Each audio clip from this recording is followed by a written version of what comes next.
Halo, kembali lagi bersama saya Tika Rahmawati, mahasiswi jurusan Akuntansi Politeknik Negeri Samarinda. Pada video kali ini kita akan membahas fungsi-fungsi manajerial. Menurut Henry Fayol, fungsi-fungsi umum manajer itu ada 4, yaitu perencanaan, pengorganisasian, pengkoordinasian, dan pemberian perintah, dan yang terakhir ada pengawasan.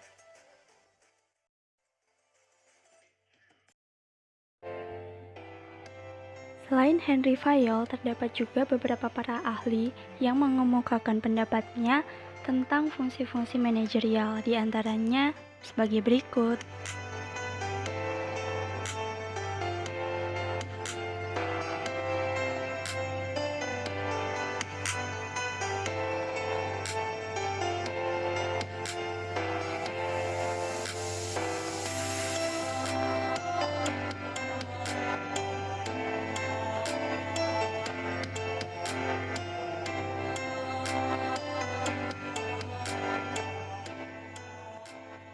Oleh karena itu, dapat disimpulkan bahwa fungsi manajemen menurut para ahli itu ada 10, yaitu forecasting, merupakan kegiatan meramalkan rencana, planning, termasuk budgeting, organizing, staffing, directing, leading, coordinating, motivating, controlling, dan reporting.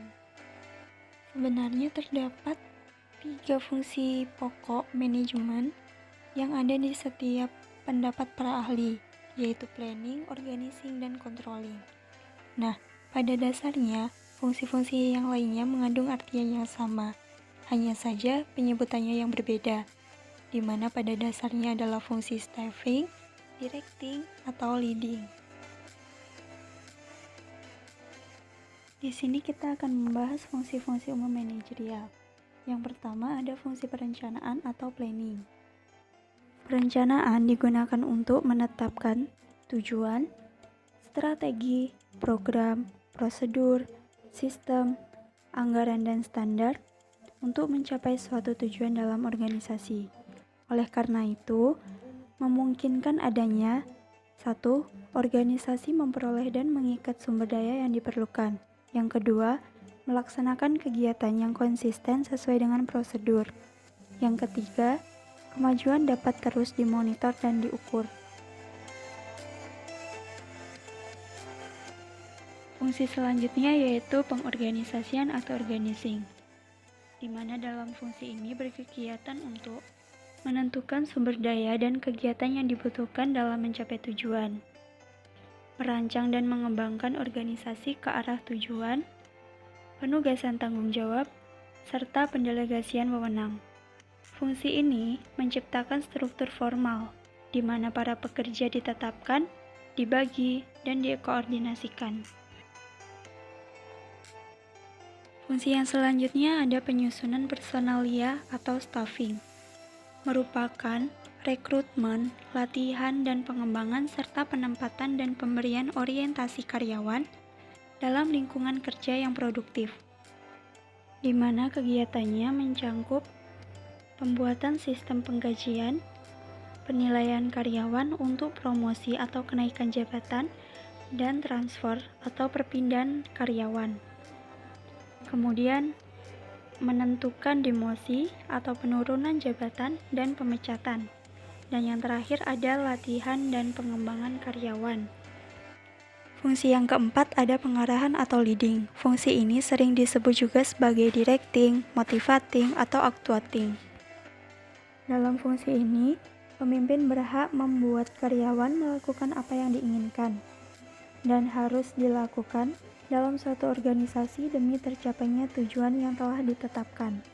Oleh karena itu, dalam fungsi ini melibatkan kualitas, gaya, dan kekuasaan pemimpin serta kegiatan kepemimpinan. Fungsi yang terakhir ada pengawasan atau controlling, merupakan fungsi penerapan untuk menjamin bahwa rencana yang telah dilaksanakan sesuai dengan yang telah ditetapkan. Tanpa adanya pengawasan ini, fungsi-fungsi yang sebelumnya tidak efektif. Nah, dalam fungsi pengawasan ini juga dibedakan menjadi 2, yaitu positif dan negatif. Yang pertama, fungsi positif yaitu untuk mengetahui tujuan organisasi, apakah tujuan tersebut dapat dicapai secara efektif dan efisien. Selanjutnya, fungsi yang negatif yaitu fungsi untuk menjamin bahwa kegiatan yang tidak diinginkan tidak akan terjadi. Selain fungsi-fungsi utama tersebut, ada juga fungsi-fungsi lain yang harus dilakukan oleh manajer, yaitu diantaranya adalah yang pertama, fungsi manajer ke dalam perusahaan. Fungsi manajer ke dalam perusahaan ini dibagi menjadi dua sudut. Yang pertama pada sudut proses, yaitu manajer melakukan fungsi-fungsi manajemen, seperti perencanaan, pengorganisasian, penyusunan, pengarahan, dan pengawasan. Sudut yang kedua yaitu pada sudut subjek, di mana bidang-bidang yang dilakukan oleh manajer berupa keuangan, personalia, pemasaran, pembelian, produksi, dan lain sebagainya. Fungsi yang kedua ada fungsi manajer keluar perusahaan, merupakan fungsi manajer dalam mewakili perusahaan di bidang pengadilan, kemudian hal-hal yang berkaitan dengan perusahaan, lalu mengambil kegiatan sebagai warga negara biasa, dan mengadakan hubungan dengan unsur-unsur masyarakat, misalnya seperti gotong royong atau mengadakan kegiatan sosial lainnya. Dan yang terakhir ada kegiatan manajer dalam menghadapi masyarakat luar.